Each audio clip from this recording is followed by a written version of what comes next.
વિદ્યાર્થી મિત્રો, આપણે ધોરણ 10 ની અંદર ચેપ્ટર નંબર 14 ઉર્જાના સ્ત્રોત જેના ઘણા બધા લેક્ચર જોયા, જેનો આજે લાસ્ટ લેક્ચર, અને એ લેક્ચરની અંદર જે પ્રશ્ન આપણે ભણીએ એ બહુ ઇમ્પોર્ટન્ટ અને મોસ્ટ આઈએમપી પ્રશ્ન છે, જેથી કરીને દરેક વિદ્યાર્થીએ આ પ્રશ્ન છે એ કમ્પ્લીટ તૈયાર કરવા. વિદ્યાર્થી મિત્રો યાદ કરો, આપણે આગળના લેક્ચરમાં શું ભણ્યા હતા? તો કે સોલર સેલ, ભરતી ઉર્જા, બરાબર. ત્યારબાદ શું ભણ્યા હતા? તો કે તરંગ ઉર્જા, અને નેક્સ્ટ સમુદ્ર તાપીય ઉર્જા. આની આપણે માહિતી મેળવેલી હતી. તો આજના લેક્ચરની અંદર આપણે પ્રશ્ન છે કે ગરમ બિંદુ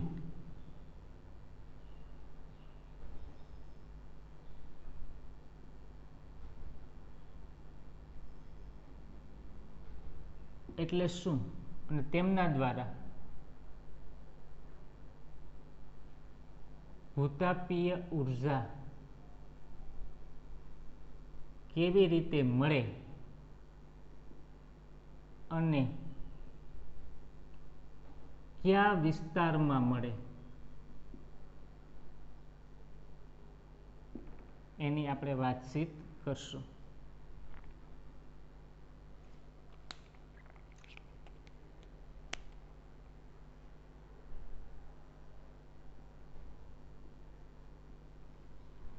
યાદ રાખજો મિત્રો, ગરમ બિંદુ એટલે શું અને ભૂતાપીય ઉર્જા કેવી રીતે મળે અને કયા વિસ્તારમાં મળે એની વાતચીત કરવાની છે. તો પૃથ્વીના પેટાળમાં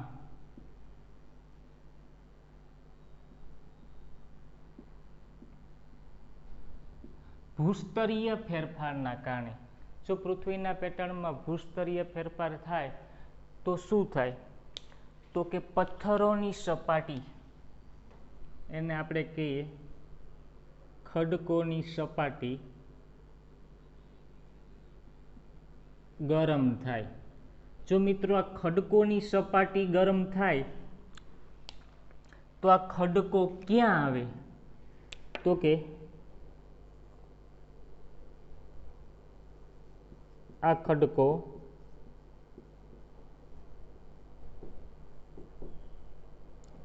ઉપરની તરફ આવે. ખડકો ઉપરની તરફ આવે તો કઈ અવસ્થામાં આવે? તો કે પીગળેલી અવસ્થામાં, જેને ગરમ બિંદુ તરીકે ઓળખવામાં આવે. હવે આ ખડકો છે જે પીગળા, મિત્રો એ કોના સંપર્કમાં આવે? તો કે આને સંપર્ક મળે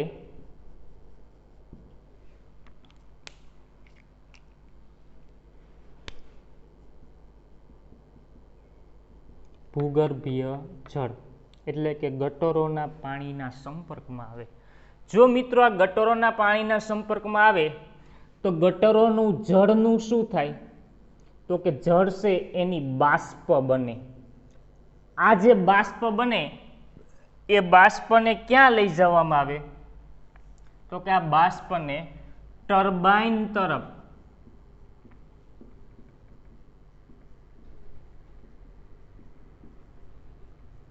લઈ જવામાં આવે. મિત્રો આને ટર્બાઇન તરફ લઈ જાવ તો તમને ખબર છે કે ટર્બાઇન છે એ આ બાષ્પનું રૂપાંતર કેમાં કરશે?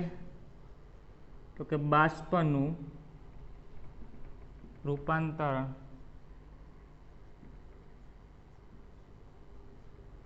વિદ્યુત ઉર્જામાં કરે. કેમાં રૂપાંતર કરે? તો કે વિદ્યુત ઉર્જામાં રૂપાંતર કરે. મિત્રો આવા જે પ્લાન્ટ છે એ અમુક વિકસિત દેશોમાં જ કાર્યરત છે. વિકસિત દેશો ક્યાં ક્યાં? તો કે United state of America,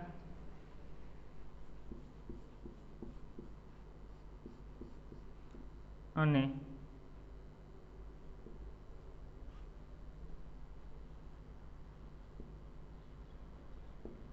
New Zealand જેવા વિસ્તારોમાં છે કાર્યરત છે. મિત્રો આપણે પ્રશ્ન ભણીએ, એક એક પોઈન્ટની સમજો, ત્યાં ધ્યાન આપજો. કમ્પ્લીટ પ્રશ્ન થઈ જવો જોઈએ દરેક વિદ્યાર્થીને. આ પ્રશ્નમાં શું કીધું તો કે ગરમ બિંદુ એટલે શું અને ભૂતાપીય ઉર્જા કેવી રીતે મળે અને કયા વિસ્તારમાં મળે, આવો પ્રશ્ન આપણે પૂછેલો છે. તો હું તમને માહિતી આપું કે ભૂસ્તરીય ફેરફાર, પૃથ્વીના પેટાળની અંદર જ્યારે ભૂસ્તરીય ફેરફાર થાય ત્યારે ખડકોની સપાટી ગરમ થાય. મિત્રો, જો પૃથ્વીના પેટાળની અંદર આવા ભૂસ્તરીય ફેરફાર થાય તો ખડકોની સપાટી ગરમ થાય, તો ખડક છે પીગળીને ક્યાં આવશે તો કે પૃથ્વીની સપાટીથી ઉપર. ખડક પીગળીને ક્યાં આવશે, ગરમ થયો તો પૃથ્વીની સપાટીની ઉપર. જો એ પીગળેલી અવસ્થામાં આવે તો એ કોના સંપર્કમાં આવે તો કે ભૂગર્ભીય જળ, એટલે કે પૃથ્વીના પેટાળમાં જળ પણ રહેલું હોય અને ત્યાં ગટરોનું પાણી પણ રહેલું હોય. આ જે પાણી છે એનું બાષ્પમાં રૂપાંતર થાય, અને જો મિત્રો તમે આ બાષ્પને ટર્બાઇન તરફ લઈ જાઓ તો ટર્બાઇન છે એ આ બાષ્પનું વિદ્યુત ઉર્જામાં રૂપાંતર કરે. કેમાં રૂપાંતર કરે તો કે વિદ્યુત ઉર્જામાં રૂપાંતર કરે.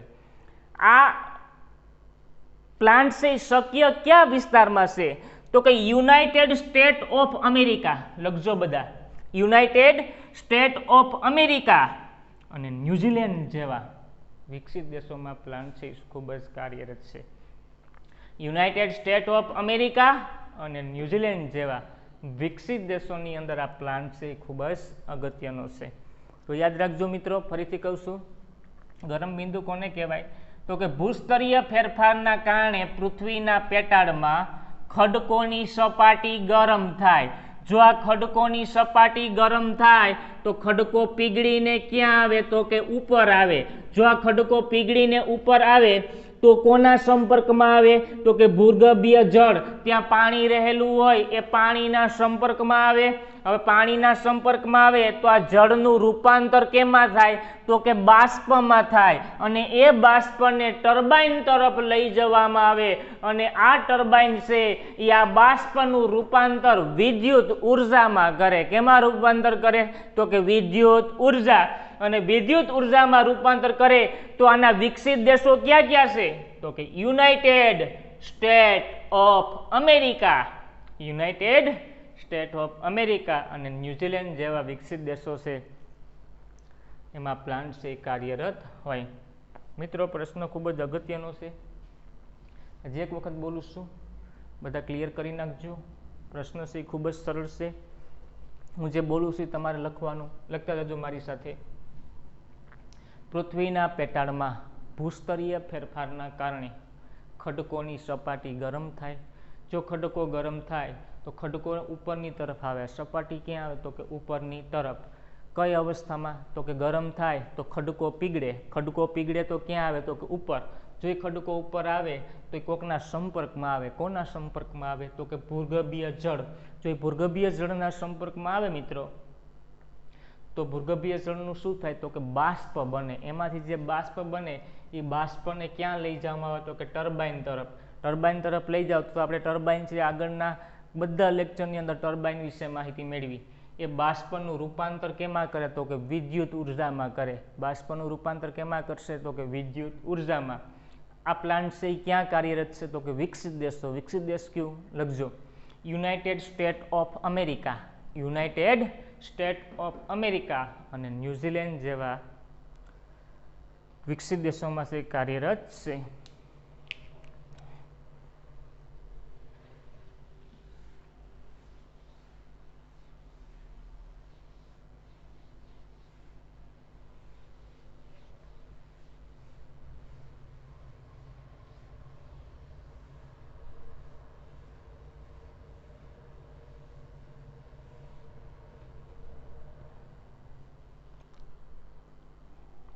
પ્રશ્ન છે આપણો,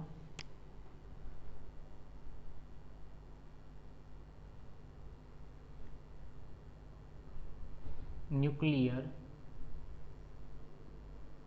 વિખંડન. ન્યુક્લિયર વિખંડન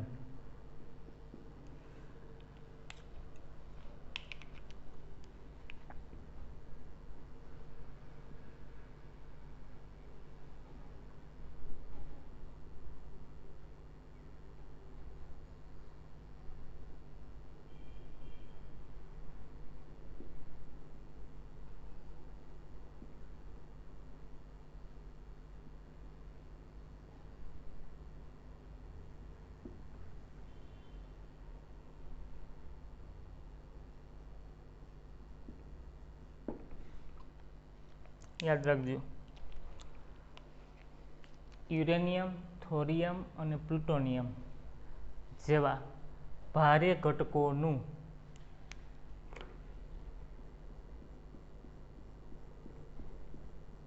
ભારે ઘટકો પર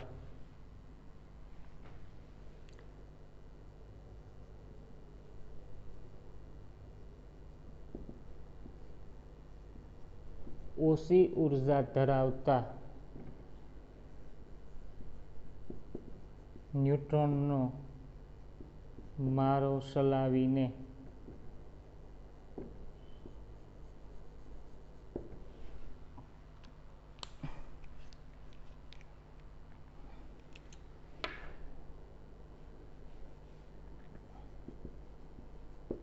તેમને હલકા ઘટકોમાં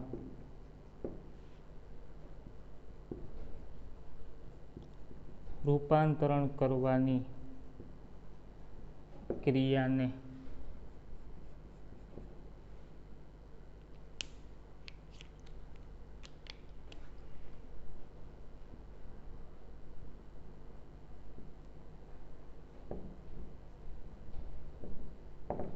ન્યુક્લિયર વિખંડન કહે છે.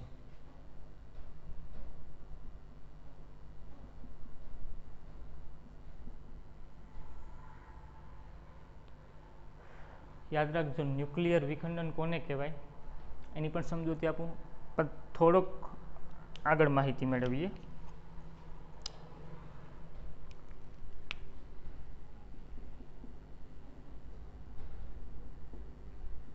કોલસાના એક કાર્બન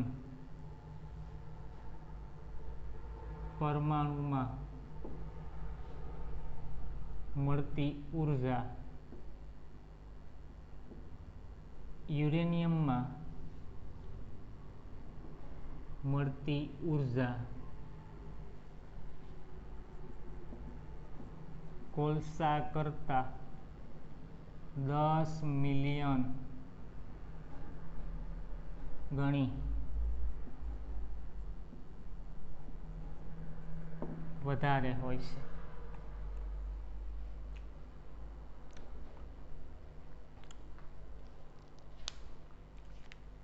હવે આ ઉર્જા છે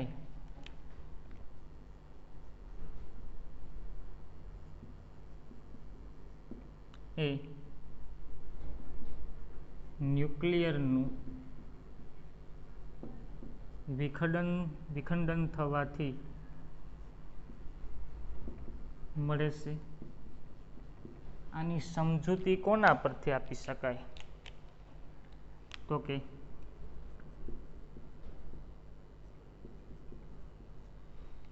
આઇન્સ્ટાઈન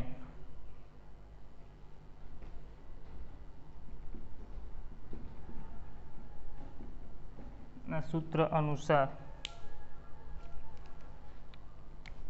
ઉર્જા E બરાબર ડેલ્ટા MC નો સ્ક્વેર.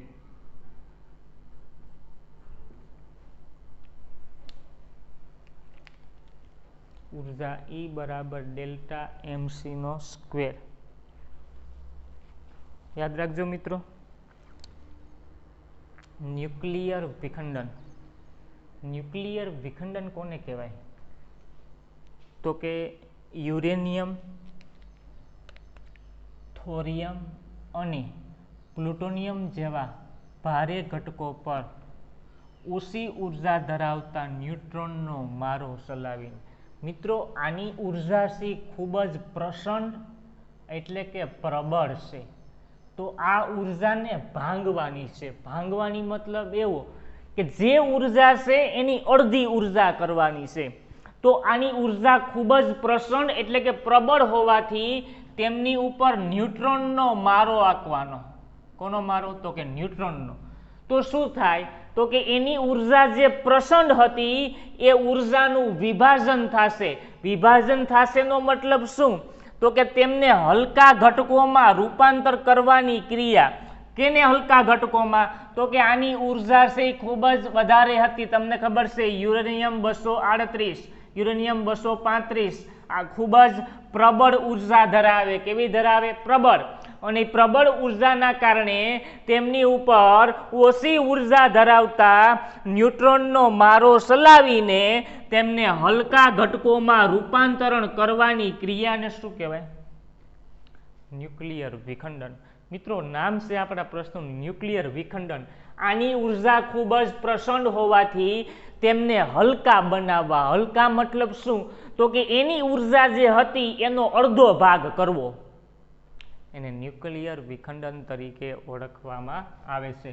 યુરેનિયમ, થોરિયમ અને પ્લુટોનિયમ જેવા ભારે ઘટકો પર ઓછી ઉર્જા ધરાવતા ન્યુટ્રોનનો મારો ચલાવીને તેમને હલકા ઘટકોમાં રૂપાંતર થવાની ક્રિયાને શું કહેવાય? તો કે ન્યુક્લિયર વિખંડન તરીકે ઓળખવામાં આવે છે. કોલસાના, યાદ રાખજો, મોસ્ટ ટાઈમ MCQ, કોલસાના એક કાર્બન પરમાણુમાં મળતી ઉર્જા, કોલસાના એક કાર્બન પરમાણુમાં મળતી ઉર્જા યુરેનિયમમાં મળતી ઉર્જા કોલસા કરતા 10 મિલિયન ગણી વધારી હોય. એક કાર્બનના પરમાણુમાં જે ઉર્જા મળે એ ઉર્જા યુરેનિયમમાં 10 મિલિયન ગણી કેવી મળે? વધારે. એટલે કે કોલસા કરતા યુરેનિયમમાં ઉર્જાનું પ્રમાણ કેટલું હોય? તો કે 10 મિલિયન ગણું કેવું હોય? વધારે. અને એ ઉર્જા છે એ કેમ મળે? તો કે ન્યુક્લિયરનું વિખંડન થવાથી મળે. ન્યુક્લિયરનું વિખંડન થવાથી આ ઉર્જા મળે, જેને આઈન્સ્ટાઈનના સૂત્ર E બરાબર ડેલ્ટા mc² પરથી સમજી શકાય. એટલે કે E બરાબર ડેલ્ટા mc². મિત્રો, E એટલે શું મળ્યું? તો કે ઉર્જા મળી. ડેલ્ટા એટલે શું? તો કે એની જે તાપમાન અને ઉર્જામાં જે ફેરફાર થાય એને શું કહેવાય? તો કે ડેલ્ટા. M એટલે શું? તો કે એનું દળ. C એટલે શું? તો કે એનું શૂન્ય અવકાશમાં વેગ. તો E બરાબર ડેલ્ટા mc² પરથી આ વસ્તુ છે એ સમજી શકાય. આ તો મેં તમને જસ્ટ માહિતી માટે, આ તમારે કોઈ પ્રશ્નમાં લખવાની જરૂરિયાત નથી. E બરાબર ડેલ્ટા mc². યાદ રાખજો, સૂત્ર આઈન્સ્ટાઈનનું હતું, રસાયણ વિજ્ઞાન કેમેસ્ટ્રીમાં આવે છે. E બરાબર ડેલ્ટા mc². E એટલે ઉર્જા, ડેલ્ટા એટલે એનો થતો ફેરફાર, M એટલે દળ, C એટલે શૂન્ય અવકાશમાં પ્રકાશનો વેગ. ફરીથી ભણીએ આપણે મિત્રો. શું કીધું હતું? તો કે ન્યુક્લિયર વિખંડન યુરેનિયમ, થોરિયમ અને પ્લુટોનિયમ જેવા ભારે ઘટકો પર ઓછી ઉર્જા ધરાવતા ન્યુટ્રોનનો મારો ચલાવી તેમને હલકા ઘટકોમાં રૂપાંતરણ કરવાની ક્રિયાને શું કહેવાય? તો કે ન્યુક્લિયર વિખંડન તરીકે ઓળખવામાં આવે છે. કોલસાના એક કાર્બન પરમાણુમાં મળતી ઉર્જા યુરેનિયમમાં મળતી ઉર્જા કોલસા કરતા 10 મિલિયન ગણી વધારે હોય. કેટલી હોય? તો કે 10 મિલિયન ગણી વધારે. હવે યાદ રાખજો મિત્રો, એ 10 મિલિયન ગણી વધારે હોય તો એ ઉર્જા ન્યુક્લિયર વિખંડન દ્વારા મેળવી શકાય, જેને આઈન્સ્ટાઈનના સૂત્ર E બરાબર ડેલ્ટા mc² પરથી સમજી શકાય. E એટલે શું? તો કે ઉર્જા. ડેલ્ટા એટલે શું? તો કે એના તાપમાનમાં થતો ફેરફાર. M એટલે દળ. C એટલે શૂન્ય અવકાશમાં પ્રકાશનો વેગ.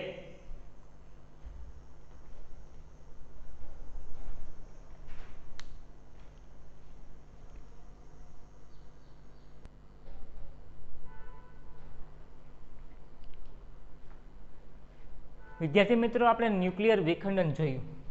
હવે આપણે ન્યુક્લિયર વિખંડનના ભય સ્થાનો જોઈએ.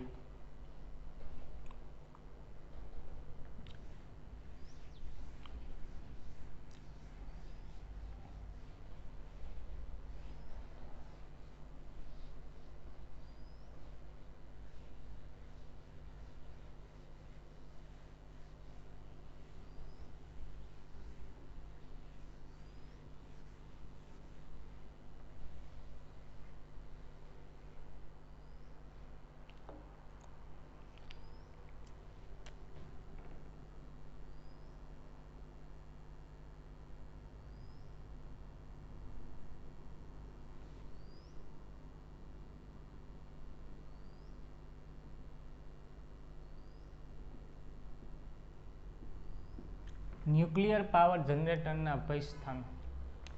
ન્યુક્લિયર પાવર જનરેટરના ભય સ્થાનો છે બરાબર, એની અંદર શું સમજૂતી મળે? તો કે ન્યુક્લિયર પાવર જનરેટરના ભય સ્થાનોની અંદર જોઈએ બરાબર, તો કે યુરેનિયમ છે ને, આ યુરેનિયમ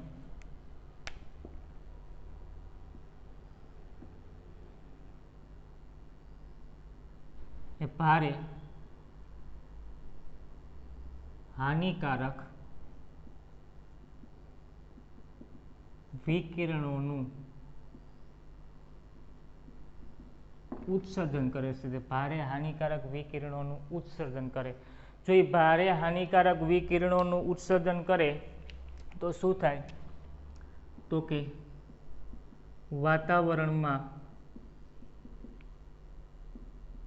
પ્રદૂષણ ફેલાવવાનો ભય ખૂબ જ વધારે રહે છે.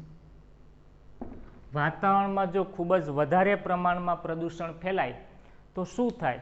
તો કે વાતાવરણમાં જે પ્રદૂષણ ફેલાય એના કારણે શું થાય? તો કે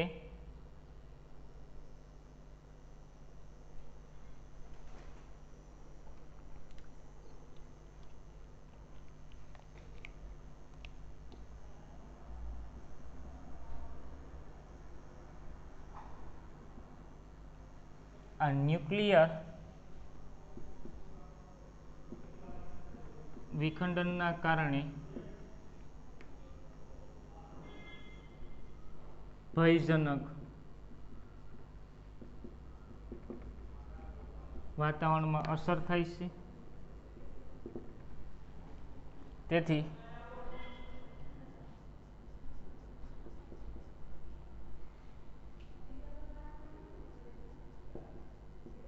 લોકો પર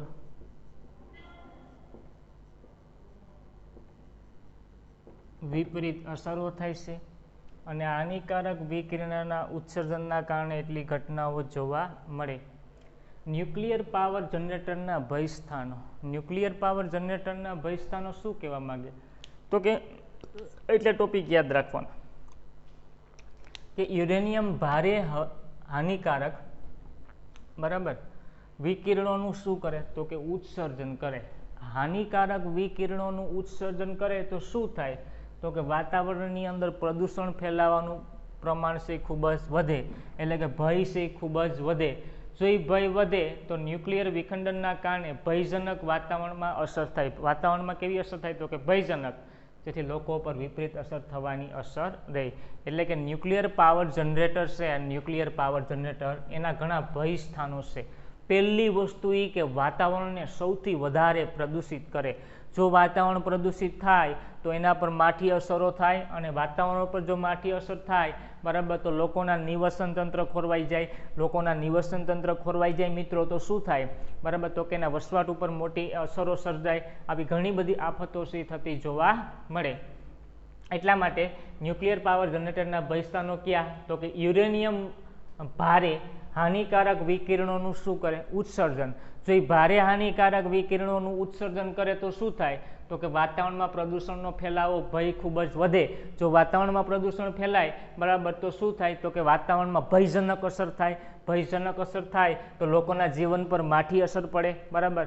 એ પણ આની અલગ અલગ પ્રકારની છે એ આફતીઓ જોવા મળે, જેને ન્યુક્લિયર પાવર જનરેટરના ભય સ્થાનો તરીકે ઓળખવામાં આવે. તો વિદ્યાર્થી મિત્રો, આજના જે લેક્ચરની અંદર આપણે 3 પ્રશ્ન અગત્યના ભણ્યા. પ્રથમ પ્રશ્ન ગરમ બિંદુ, નેક્સ્ટ પ્રશ્ન ન્યુક્લિયર વિખંડન, અને એના પછી નેક્સ્ટ ન્યુક્લિયર પાવર જનરેટરના ભય સ્થાનો. તો મિત્રો આ પ્રશ્ન ખૂબ જ અગત્યના હતા અને ખૂબ જ સરળ હતા.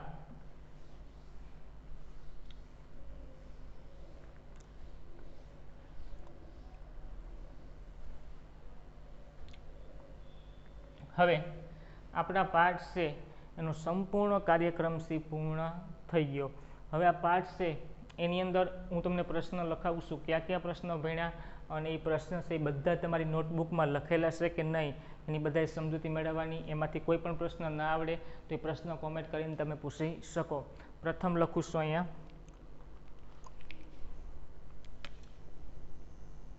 પ્રશ્ન તો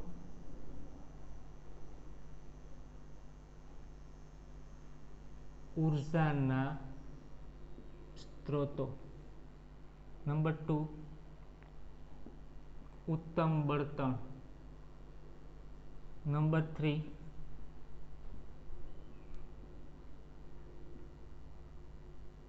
अश्मीभूत बळतण। नंबर 4 जो विद्युतनो पुरवठो न मळे तो आजना मानव पर कई असर थाय एनी समजूती मेळवी हती। एना पछी नेक्स्ट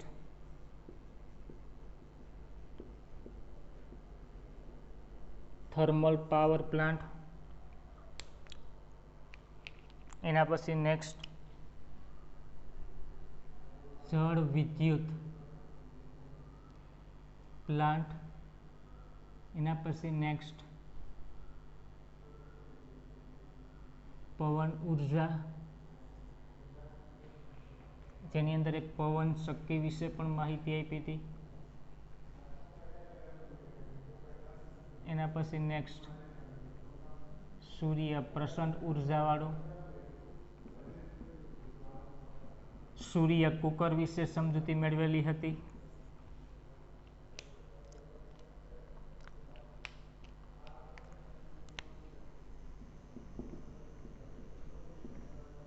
सोलर सेल,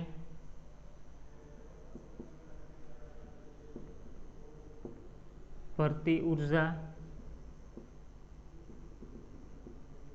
तरंग ऊर्जा,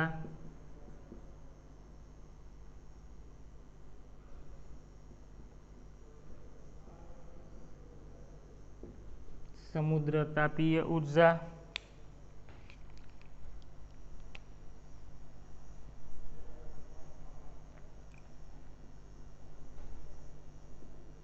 गरम बिंदु, न्यूक्लियर विखंडन,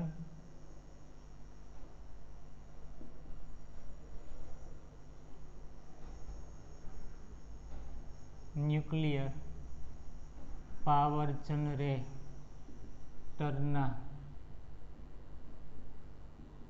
भय स्थानों। 17 प्रश्न से विद्यार्थी मित्रों आपणे पाठनी अंदर जोया। एक बार प्रश्न बधा फरीथी बोलूं छुं, तमे बधा नोट करता रहेजो तमारा नोटबुकनी अंदर। प्रथम प्रश्न ऊर्जाना स्त्रोत। नेक्स्ट प्रश्न उत्तम बळतण। एना पछी नेक्स्ट अश्मीभूत बळतण। एना पछी नेक्स्ट जो विद्युतनो पुरवठो न मळे तो आजना मानव पर कई असर थाय। एना पछी नेक्स्ट थर्मल पावर प्लांट। एना पछी नेक्स्ट जल विद्युत प्लांट। एना पछी नेक्स्ट पवन ऊर्जा। एना पछी नेक्स्ट पवन शक्ति। एना पछी नेक्स्ट सूर्य प्रसन्न ऊर्जा। त्यारबाद सूर्य कुकर, सोलर सेल, भरती ऊर्जा, तरंग ऊर्जा, समुद्र तापीय ऊर्जा, गरम बिंदु, न्यूक्लियर विखंडन और न्यूक्लियर पावर जनरेटरना भय स्थानों। 17 प्रश्न तमे प्रश्न पर जो तो तमने बधा प्रश्न याद आववा जोईए। आ पाठना मोस्ट एमपी प्रश्न से 3 से खूब ज अगत्यना, फरीथी रिविजन करावुं याद राखजो। पहलो प्रश्न से उत्तम बळतण कोने कहेवाय? तो के जे बळतण प्रमाण में सस्तुं होय, जेनो खर्च ओछो आवतो होय, प्रदूषण फैलातुं होय नहीं, जेने एक जग्याएथी बीजी जग्याए लई जाओ बराबर तो वधारे खर्च आवे नहीं, बराबर निवसन तंत्र पर कोई असर करतुं होवुं जोईए नहीं, अने पुनः प्राप्य ऊर्जानो स्त्रोत होवो जोईए। एने केवुं बळतण कहेवाय? तो के उत्तम बळतण तरीके ओळखवामां आवे छे। नेक्स्ट प्रश्न रिविजन करावुं छुं। अश्मीभूत बळतण। लाखों वर्ष पहला पृथ्वीना पेटाळनी अंदर घणी वनस्पति प्राणीओ पृथ्वीना पेटाळमां दटाया। तेमना पर हवा, पाणी अने सूर्यप्रकाश द्वारा जे रासायणिक प्रक्रिया थई अने अश्मीभूत बळतणनुं निर्माण थयुं। एनी मर्यादाओ कई? तो कि अश्मीभूत बळतण से पुनः अप्राप्य ऊर्जानो स्त्रोत छे। पुनः अप्राप्य ऊर्जानो स्त्रोत एटले शुं? तो कि जे ऊर्जानो एक वखत उपयोग थई गया पछी आपणे बीजी वखत करी शकता नथी, जेने पुनः अप्राप्य तरीके ओळखवामां आवे छे। તો મિત્રો એની આપણી પાસે જથ્થો છે, અશ્મિભૂત બળતણનો જથ્થો એ મર્યાદિત પ્રમાણમાં છે, તો આપણે વિવેકપૂર્ણ ઉપયોગ કરવો જોઈએ. પ્રશ્ન થાય કે શા માટે? તો કે આપણી ભાવિ પેઢી છે અશ્મિભૂત બળતણનો ઉપયોગ કરી શકશે નહીં, એટલા માટે એને મર્યાદિત પ્રમાણમાં ઉપયોગ કરવો જોઈએ. પ્રદૂષણ ફેલાવે છે, બરાબર, એટલે આના અમુક મર્યાદાઓ છે. ત્યારબાદ જો આજના માનવીને વિદ્યુતનો પુરવઠો ન મળે તો આજના માનવ પર કઈ અસર થાય? જો આજના માનવીને વિદ્યુતનો પુરવઠો ના મળે તો એના જીવન ઉપર કઈ અસર થાય? તો કે આજનો માનવી છે એ દેશ વિદેશના વ્યાપાર માટે ઇન્ટરનેટ ઉપર આધારિત છે. ઘર ઉપર મનોરંજનના સાધનો, ટીવી, રેડિયો, ઇલેક્ટ્રિક પંખા, ફ્રીજ, રેફ્રિજરેટર, આવી ઘણી બધી બાબતો છે એ વિદ્યુત ઉપર આધારિત હોય. જો એ વિદ્યુત ન મળે તો એનું જીવન છે એ ટૂંકમાં આપણી ભાષામાં કહીએ તો વેડફાઈ જાય એવું કહી શકાય. પણ એના માટે મેં એક શબ્દ ઉપયોગ કર્યો હતો કે જો આજના માનવીને વિદ્યુતનો પુરવઠો ન મળે તો એ વિકલાંગ બની જાય. કેવો બની જાય? વિકલાંગ. આ 3 પ્રશ્ન મેં રિવિઝન 3 વખત કરાવ્યા છે, તો એ 3 પ્રશ્નો પર ખાસ ધ્યાન, બાકીના બધા પ્રશ્નો છે કમ્પ્લીટ કરી નાખવા. તો વિદ્યાર્થી મિત્રો, ઉર્જાના સ્ત્રોત છે એ ચેપ્ટર નંબર 14 છે એ કમ્પ્લીટ થઈ ગયું, બરાબર. તો દરેક વિદ્યાર્થી આ બધા પ્રશ્નો છે પોતાની નોટબુકમાં લખેલા હોવા જોઈએ, અને કોઈ પણ પ્રશ્નમાં ના સમજાય તો પ્રશ્ન પૂછી શકો. ઓકે, અસ્તુ. જય હિન્દ.